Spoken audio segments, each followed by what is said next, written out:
Në ditë kur njerëzia dali përpara Zotit gjithësisë, I madhi Zot kur I shikon gjithë bashkë, nga Ademi a.s. deri I fundit që do japi shpirt në këtë botë, kur I shikon aty përpara, I shikon gjinafet që kanë bë dhe hidhërohet me to. Kështu do ndodh. Kështu na ka shpjeguar Kurani dhe vetë profeti a.s. Njerëzit janë në huti, njerëzit janë në mërzitje, njerëzit janë në stres dhe mbi të gjitha njerëzit janë në ankth. Përveç atyre që ka mëshiru I madhi Zot I qofshin fal, pra kollozët e devotshmërisë ata janë në rahati. Po shumica njerëzimit janë në ankth. Dhe ngrejnë I grupi njerëzve thonë Zoti inshallah u vonuar shumë po na bën gjykimin që të paktën ta dim do shkojmë në xhenet apo në xhenem. Në ditë kur arrin kulminacionin e problematikës, arrin që një grup ngrehet dhe thonë s'ka njeri më të afërt që mund na e kryej këtë amanet, Ademi a.s. Edhe I shkojnë. O Ademi thonë babai njerëzis, çdo kush rodhi nga ty, lutju Zotit bëj ditën e gjykimit. Tha jo, s'mundem.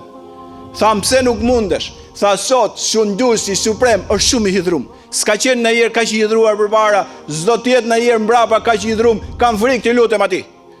Shkoni ke Nuhu, ke profeti tjetër. Innahu thot Kurani kana abdan shakura. Tha sa falënderues I madh ishte Nuhu. Pra ka drejtën e Zotit që të gjej kohë dhe të lutet atij. Shkojnë ke Nuhu a.s. ja përmendin mirat që ka pas. I thonë lutju Zotit na boj ditën e gjykimit, shkojmë në xhenet ose në xhenem. Thot jo. I tham pse? Shumë I hidhur thash Zoti I gjithësisë. S'ka qenë ndonjëherë përpara dhe s'do të jetë kurrë mbrapa. Se janë mbledh gjitha gjinave që ka bën njerëzia pa drejtë në tokë. Shkoni tha ke I dashur I tij Ibrahimi a.s. wa takhadha Allahu Ibrahima khalila. Thot Kurani e mori Ibrahimin të dashmin e vet sundus I madh I gjithësisë. Lut Zotin na boj gjithëve që jemi sot në xhami nga të dashurit e tij për cilët s'ka frikë për to dhe dëshmërim. Shkojnë ke Ibrahimi a.s. Tha mos ma kërkoni mua këtë, nuk e bëj dot, kam frikë. Sa I është I hidhruar si s'ka qenë asnjëherë përpara dhe s'do të jetë më mbrapa. Shkoni tek ai që I foli Zoti vet, wa kallam Allahu Musa taklima. Shkoni ke Musa I tha se I ka fol Zoti vet. Kurani thot I foli Zoti gjithësisë me të folur drejt për drejt Musas.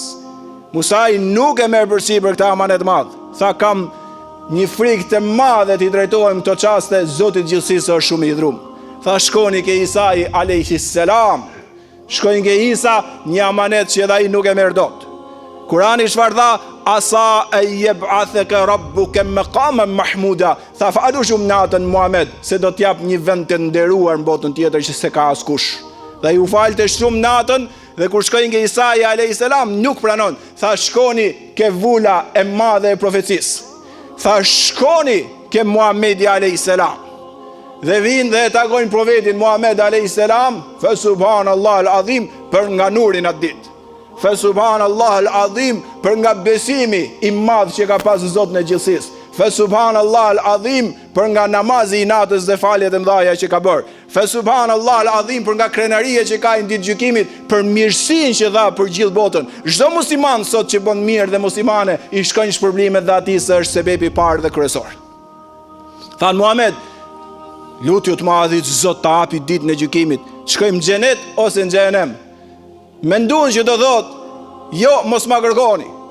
Kam frikë se ai shundus I madh, është I hidhruar shumë.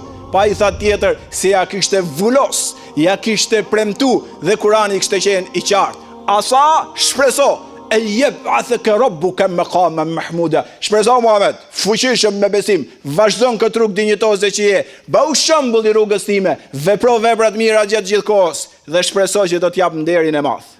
Tha ene leha, ju kujtua jeti Kur'anit, premtimi sundusit madh gjithësisë dhe tha ene leha. Tha unë e kryj këtë amanet për njerëzin, unë e kryj këtë amanet për njerëzin dhe drejtohet drejt arshit Allahut mëmnushëm. Dhe thot as një fjalë nuk guxoj të flas, vetë se I bëj një sejdë madhështore përpara sundusit madh gjithësisë. Thot kur shkoj në sejdë filloj t'i lutem, filloj ta lavdroj dhe filloj Zotin e gjithësisë ta madhëroj ashtu siç nuk kisha bërë kurrë përpara, siç nuk më kishin shkuar asnjëherë në mend ato lavdrime, ato madhërime aq të bukura dhe pastaj I lutem atij për shefatin e madh, për ndërmjetësimin që të filloj dita e llogarisë, të gjykohet njerëzia.